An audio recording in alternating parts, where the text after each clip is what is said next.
صلو علی الحبیب صلی اللہ تعالی علی محمد۔ مجھے اپنی اور ساری دنیا کے لوگوں کی اصلاح کی کوشش کرنی ہے انشاءاللہ عز و جل۔ اما بعد فاعوذ باللہ من الشیطان الرجیم بسم اللہ الرحمن الرحیم الصلاۃ والسلام علیک یا رسول اللہ وعلی آلک واصحابک یا حبیب اللہ الصلاۃ والسلام علیک یا نبی اللہ وعلى آلك وأصحابك يا نور الله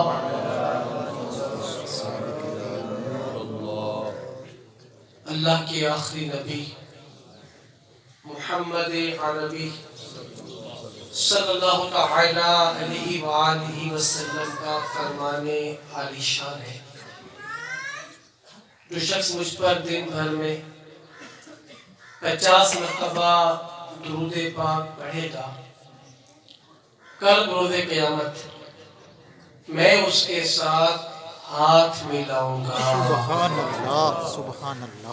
ایک اور مقام پر میرے آقا مدینے والے مصطفیٰ صلی اللہ تعالی علیہ وآلہ وسلم نے ارشاد فرمایا، تم مجھ پر کثرت کے ساتھ درود پاک پڑھو، کل روز قیامت میں تمہاری شفاعت کروں گا۔ سبحان اللہ۔ نعرہ تکبیر، نعرہ رسالت، نعرہ رسالت۔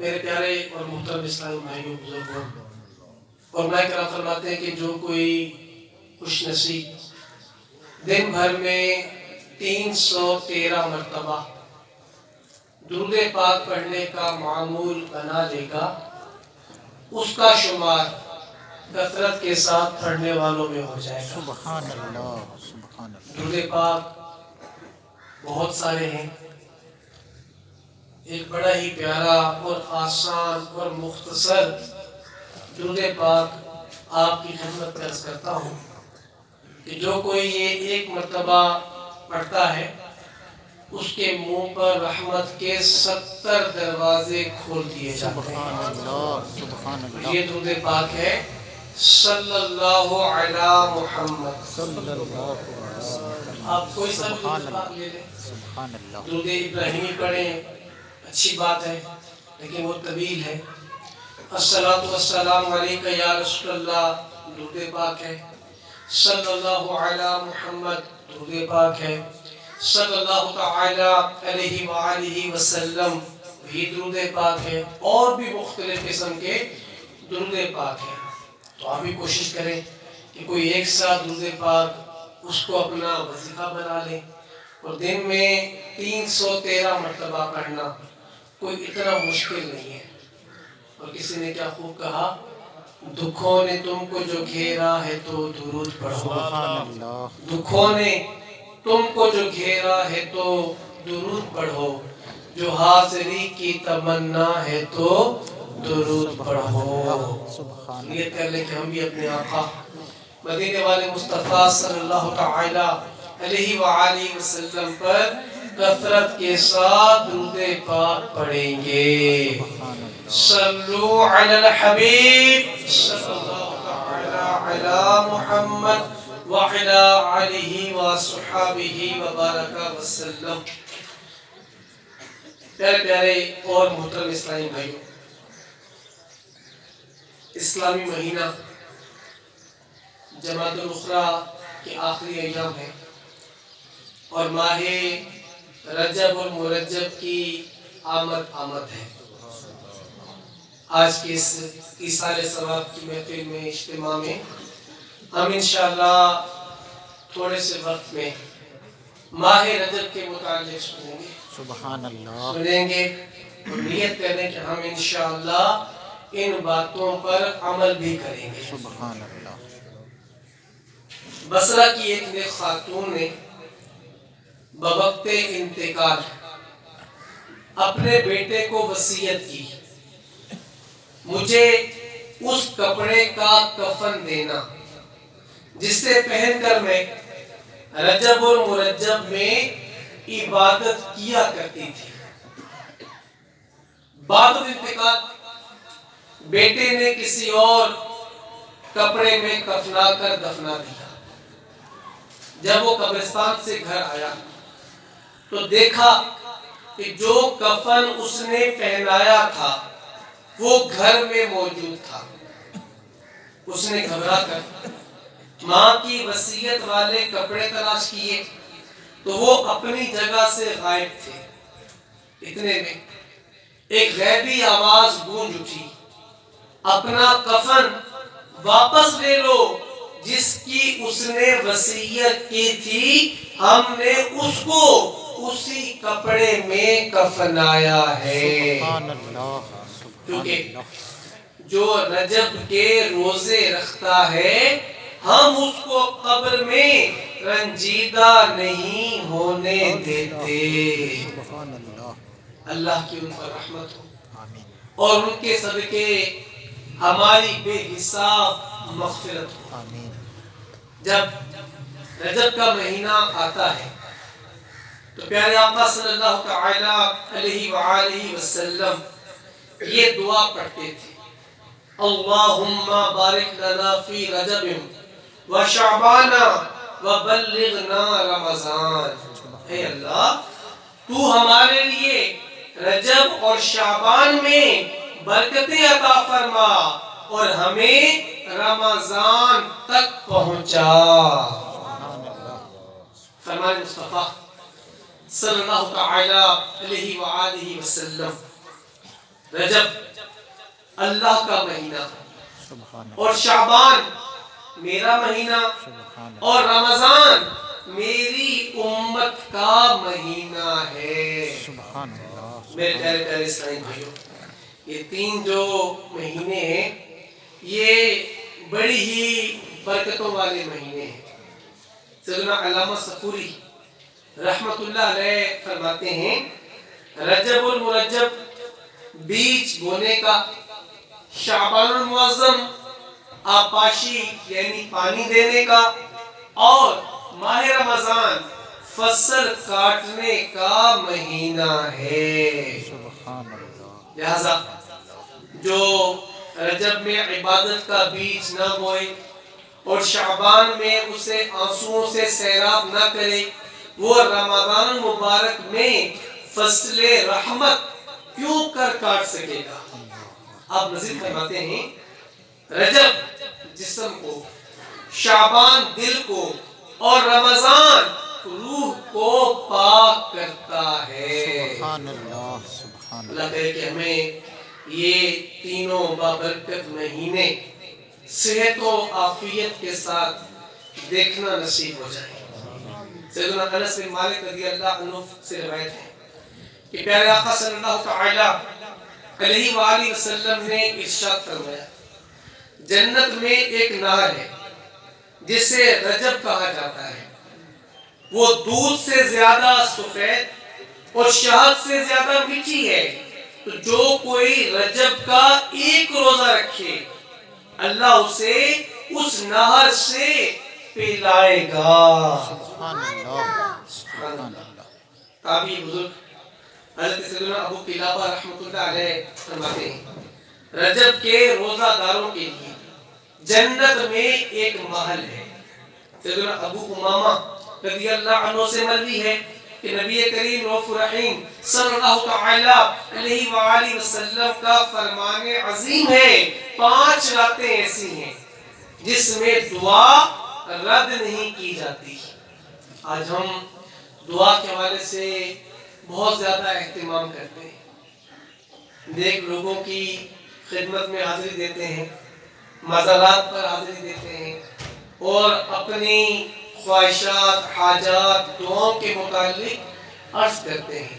اب 5 راتیں میں آپ کو وہ عرض کرنے جا رہا ہوں کہ جن میں دعا رد نہیں کی جاتی.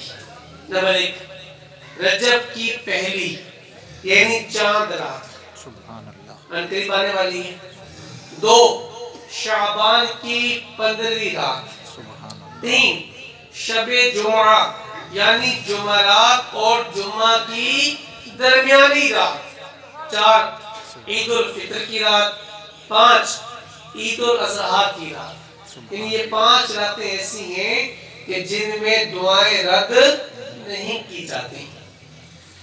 تو خالد معدان رحمت اللہ علیہ فرماتے ہیں سال میں 5 راتیں ایسی ہیں جو ان کی تصدیق کرتے ہوئے بنیت ثواب ان کو عبادت میں گزارے تو اللہ تعالیٰ اسے داخل جنت فرمائے گا۔ سبحان اللہ اس میں نمبر 1 ہے رجب کی پہلی رات، اس رات میں عبادت کرے اور اس کے دن میں روزہ رکھے۔ 2 شعبان کی 15ویں رات یعنی شب برات، اس رات میں عبادت کرے اور دن میں روزہ رکھے۔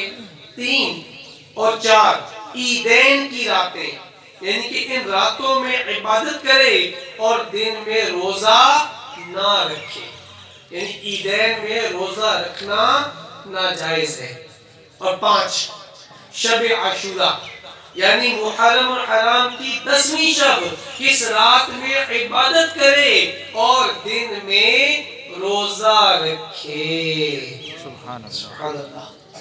فرمان مصطفیٰ صلی اللہ تعالی علیہ وآلہ وسلم رجب کے پہلے دن کا روزہ 3 سال کا کفارہ ہے، اور دوسرے دن کا روزہ 2 سال کا، اور تیسرے دن کا 1 سال کا کفارہ ہے، پھر ہر دن کا روزہ 1 ماہ کا کفارہ ہے۔ سبحان اللہ سبحان اللہ یہاں گناہ کا کفارہ سے مراد یہ ہے کہ یہ روزے گناہ صغیرہ کی معافی کا ذریعہ بن جاتے ہیں۔ سبحان اللہ۔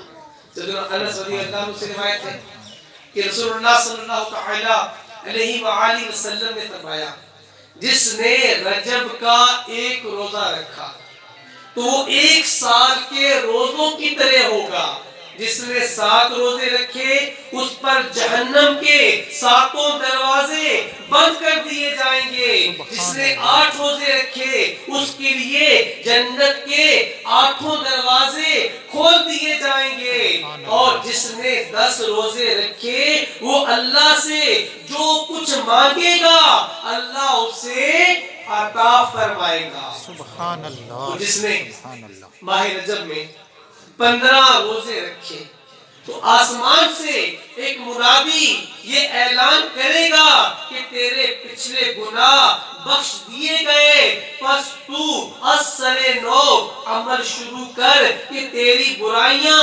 نیکیوں سے بدل دی گئیں۔ اور جو ظاہر کرے تو اللہ اس سے زیادہ دے۔ اور رجب میں نوح علیہ السلام کشتی میں سوار ہوئے تو خود بھی روزہ رکھا اور اپنے ہمراہیوں کو بھی روزے کا حکم دیا۔ ان کی کشتی 10 محرم تک 6 ماہ سفر پر رہی۔ میرے پیارے پیارے سامعین، آج ہم یہاں عارف بھائی کی والدہ کے اِیصال ثواب کی ماہ رجب المرجب کے متعلق سن رہے ہیں۔ حضرت علامہ شیخ عبدالحق محدث دہلوی رحمت اللہ علیہ لکھتے ہیں کہ پیارے آقا صلی اللہ تعالی علیہ وآلہ وسلم کا فرمان باقرینہ ہے ماہ رجب حرمت والے مہینوں میں سے ہے، اور 6 آسمان کے دروازے پر اس مہینے کے دن لکھے ہوئے ہیں۔ اگر کوئی شخص رجب میں 1 روزہ رکھے اور اسے پرہیزگاری سے پورا کرے تو وہ دروازہ اور وہ روزے والا دن اس بندے کے لیے اللہ سے مغفرت طلب کریں گے اور عرض کریں گے یا اللہ اس بندے کو بخش دے، اور اگر وہ شخص بغیر پرہیزگاری کے روزہ گزارتا ہے تو پھر وہ دروازہ اور دن اس کی بخشش کی درخواست نہیں کریں گے، اور اس شخص سے کہتے ہیں اے بندے تیرے نفس نے تجھے دھوکہ دیا۔ سیدنا ابو ہریرہ رضی اللہ عنہ سے روایت ہے، جو کوئی 27ویں رجب کا روزہ رکھے اللہ تعالی اس کے لیے 60 مہینے کے روزوں کا ثواب لکھے۔ سبحان اللہ۔ پیارے اور محترم اسلامی بھائیوں، ماہ رجب کی آمد ہے اور ماہ رجب کے مہینے میں 27 رجب کی رات کی آتی ہے۔ یہ وہ رات ہے کہ جس رات میں ہمارے پیارے آقا مکی مدنی مصطفیٰ صلی اللہ تعالی علیہ وآلہ وسلم نے اپنی سر کی آنکھوں سے اپنے رب کا دیدار کیا، سبحان اللہ۔ اور پیارے آقا صلی اللہ تعالی علیہ وآلہ وسلم نے اس ایک رات میں جنت و جہنم کو ملاحظہ کیا۔ اس رات میں اللہ کریم نے اپنے محبوب کو 50 نمازوں کا تحفہ عطا فرمایا۔ ہمارے آقا حضرت موسیٰ علیہ السلام کی مشاورت سے بار بار رب کی بارگاہ میں حاضر ہوتے رہے، ہر بار 5 نمازیں کم ہوتی گئی، آخر میں 5 رہ گئی۔ رب نے ارشاد فرمایا محبوب نمازیں 5 پڑھیں گے ثواب 50 کا دوں۔ یہ وہ بابرکت مہینہ آنے والا ہے، بابرکت رات آنے والی ہے۔ اللہ کرے کہ ہم صحت کے ساتھ، عافیت کے ساتھ، ذوق و شوق کے ساتھ رجب کا مہینہ، شعبان کا مہینہ، رمضان کا مہینہ پانے میں کامیاب ہو جائیں۔ موت کا نہیں پتا کس کو کب آ جائے، کون کب دنیا سے چلا جائے، ہم میں سے کوئی جانتا نہیں ہے۔ آج بھی ہم ایک ہی سال ثواب کی محفل میں حاضر ہیں، جتنے یہاں موجود ہیں مجھ سمیت، ہم دنیا میں آنے کو تو آ گئے لیکن ہمیں جانا ضرور ہے۔ کوئی بھی مستقل یہاں رہنے کے لیے نہیں آیا۔ کل کی بات ہے، ہمارے ایک بہت ہی پیارے اسلامی بھائی، ان کی عمر 22 سال، درس نظامی 4 سال پڑھے ہوئے، اور ابھی وہ MA کے امتحانات کی تیاری کر رہے تھے۔ جمعہ کے دن بالکل ٹھیک تھے، جمعہ کی نماز کے بعد ان کو اٹیک ہوا اور 22 سال کی عمر میں انتقال ہو گیا۔ یعنی موت کا پتہ نہیں کس کو کب آ جائے، بچے کو بھی آتی ہے، جوان کو بھی آتی ہے، نوجوان کو بھی آتی ہے، بوڑھے کو بھی آتی ہے۔ موت کے جب وقت آئے گا اس وقت وہ یہ دیکھے گی نہیں کہ اس کے بچے چھوٹے ہیں، یہ خود ابھی چھوٹا ہے، اس کے ماں باپ بوڑھے ہیں، یہ خود بیچارہ آزمائش میں ہے، اس کے بعد اس کے گھر کا نظام کیسے چلے گا۔ جس کا جو وقت طے ہے اس پر اس کو جانا ہے۔ میرے پیارے پیارے اسلامی بھائی، ہم بھی اپنی دنیا کے ساتھ ساتھ آخرت پر بھی غور کر رہے ہیں۔ آج ہم موت کے بارے میں سننا پسند نہیں کرتے، آج ہم کہتے ہیں کہ ہم سے کوئی مرنے کی بات نہ کرے، لیکن ہم حالات سے انکار نہیں کر سکتے۔ آج کسی کا بھی مرنے کو دل نہیں کرتا، کوئی بوڑھا یہ نہیں چاہتا کہ مجھے کوئی بوڑھا کہے، یعنی کہ اس کو اس چیز پر تکلیف ہوتی ہے کہ میں بھی جوان ہوں۔ کوئی جوان بوڑھا ہونا نہیں چاہتا، کوئی اسی طرح بیمار ہے تو وہ بھی مرنا نہیں چاہتا، لیکن موت تو آنی ہے نا، اس سے کوئی انکار تو نہیں کر سکتا۔ دنیا عارضی ہے، دنیا مومن کے لیے قید خانہ ہے، اور آپ اور میں اس دنیا میں ایک عارضی مہمان کی طرح آئے ہوئے ہیں، اپنا وقت گزارنے آئے ہوئے ہیں۔ یوں کہہ لیں کہ ہم جتنے یہاں بیٹھے ہوئے ہیں ہم دنیا کے مسافر ہیں، اور یہ گاڑی چل رہی ہے، یہ اپنے سفر پر رواں دواں ہے۔ اس گاڑی میں، اس ٹرین میں چڑھنے والے چڑھ رہے ہیں، اترنے والے اتر رہے ہیں۔ ہم رات کو سوتے ہیں تو ہمارے دنیاوی جو کام کاج ہے یہ رک جاتے ہیں، لیکن وقت چل رہا ہوتا ہے، گھڑی چل رہی ہوتی ہے۔ دن جس کا جو ہے وہ اپنے حساب سے دن رات گزر رہے ہوتے ہیں۔ ہم میں سے نہ جانے کس کا کب بلاوا آ جائے، کس کو کب اس گاڑی سے اتار دیا جائے، کوئی جانتا نہیں ہے۔ ہمیں دنیا میں رہتے ہوئے اپنی آخرت کی تیاری کرنی چاہیے۔ آج ہم دنیاوی معاملات پہ بڑا غور کرتے ہیں، ہمارے بڑے بڑے پلانز ہوتے ہیں، میں نے یہ کام کرنا ہے، میں نے یہ کرنا ہے، میں نے یہ کرنا ہے۔ ایک گھر ہے ایک اور بنانا ہے، ایک دکان ہے ایک اور بنانی ہے، بائک ہے تو گاڑی لینی ہے، گاڑی چھوٹی ہے تو بڑی لینی ہے۔ آج ہم ان چیزوں پر غور کرتے ہیں، کیا ہم نے موت کے متعلق کبھی سوچا؟ اگر مجھے موت آ گئی تو میں نے آخرت کی تیاری کی کتنی؟ نماز پڑھنا فرض ہے، اور نماز کی فرضیت کا انکار کرنے والا کافر ہے۔ بچہ 7 سال کا ہو اس کو نماز کا حکم دو، 10 سال کا ہو مار کر پڑھاؤ۔ اب ایک بندہ ہے کہ اس کی عمر 50 سال ہے، 60 سال ہے، 30 سال ہے، 70 سال ہے، وہ غور کرے نا کہ مجھ پر نماز پڑھنا کب فرض ہوئی؟ کیا میں نے ساری نمازیں ادا کی؟ جو میری نمازیں قضا ہو گئیں، کیا میں نے رب کی بارگاہ میں توبہ کی اور ان قضا نمازوں کو ادا کرنے کا سلسلہ کیا؟ یعنی آج ہم ان چیزوں پر غور نہیں کرتے۔ آج ہم کہتے ہیں کہ ہم سے بس نا جنت کی باتیں کی جائے، اچھی باتیں کرنی چاہیے، لیکن جو جو چیزیں ہمیں اللہ اور رسول نے ارشاد فرمائی ہم اس سے انکار نہیں کر سکتے۔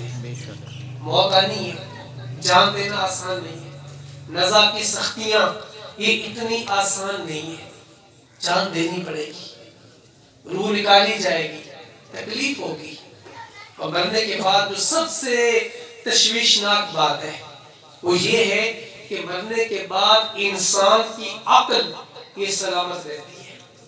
جانور مرتا ہے نا تو جانور کے مرتے ہی اس کی محسوس کرنے کی حس ختم ہو جاتی ہے، انسان کی کئی گنا بڑھ جاتی ہے، یعنی وہ مرنے والا ہر چیز کو محسوس کرتا ہے۔ مجھے کون غسل دے رہا ہے، مجھے کون دفنا رہا ہے، کون میرا جنازہ پڑھ رہا ہے، کون مجھے دفنا رہا ہے، یہ چیزیں وہ مردہ محسوس کرتا ہے، لیکن کچھ کر نہیں سکتا۔ روایتوں میں یہاں تک بھی ہے کہ جب لوگ اس کو منو مٹی تلے دفنا کے جا رہے ہوتے ہیں نا، اس وقت وہ مردہ ان کے قدموں کی چاپ سن رہا ہوتا ہے، اتنی اس کی حس بڑھ جاتی ہے، لیکن اس وقت وہ کچھ کر نہیں سکتا۔ آج آپ کے پاس بھی وقت ہے، میرے پاس بھی وقت ہے۔ آج ہم کہتے ہیں کہ دین دنیا ساتھ ساتھ ہونی چاہیے۔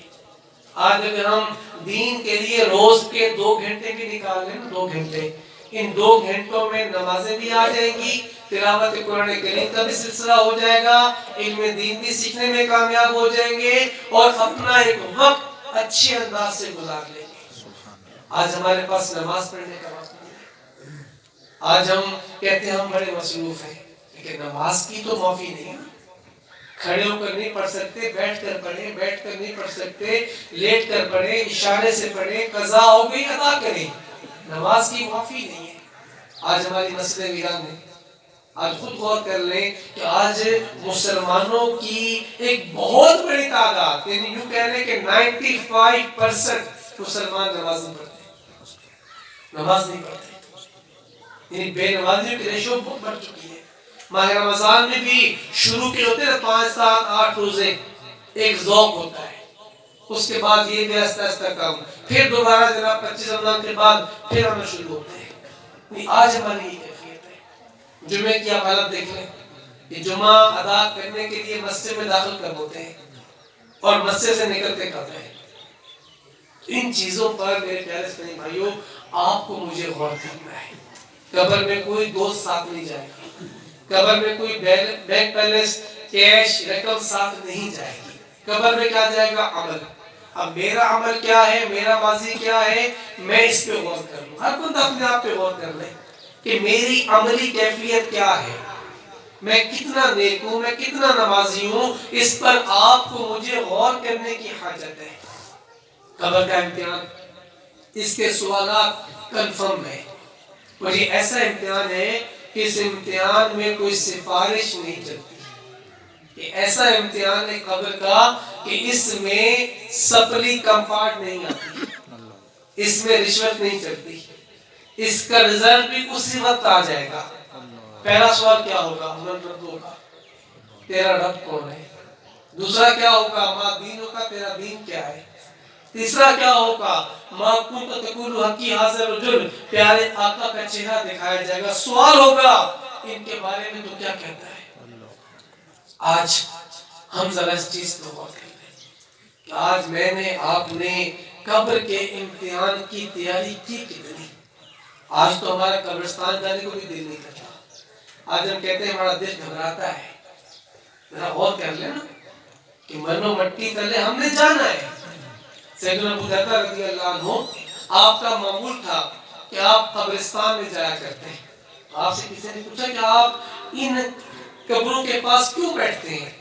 آپ نے بڑی پیاری بات ارشاد فرمائی کہ جب میں ان قبروں کے پاس بیٹھتا ہوں نا تو مجھے فکر آخرت نصیب ہوتی ہے، اور جب میں اٹھ کر جاتا ہوں تو میرے جانے کے بعد یہ میری غیبت نہیں کرتے. آج ہم قبرستان میں کتنا جاتے ہیں، دل سخت ہو چکے ہیں، سیاہ ہو چکے ہیں.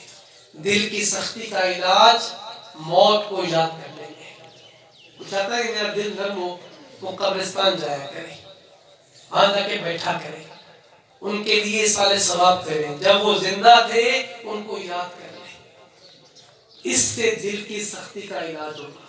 دل کی سختی کا علاج ہے تلاوت قرآن کریم کرنے میں. آج ہم تلاوت کرتے ہیں، زیادہ کرتے ہیں ماہ رمضان میں، باقیہ ہماری وہ روٹین نہیں ہے. میرے پیارے اسلامی بھائی، دنیا عارضی ہے. دنیا مومن کے لیے قید خانہ ہے، ہمارے لیے اللہ کی رحمت سے محبوب کے صدقے جنت ہے. جنت میں آپ نے، میں نے، ہم نے جانا ہے کہ دنیا یہ کافروں کے لیے ایک ہے سلسلہ کا، ان کے لیے آخرت میں عذاب ہی عذاب ہے. ہمارے لیے آخرت میں اللہ کی رحمت سے موج ہی موج ہے. آج کا جو وقت ہے آپ اور میں اچھے انداز سے گزار لیں.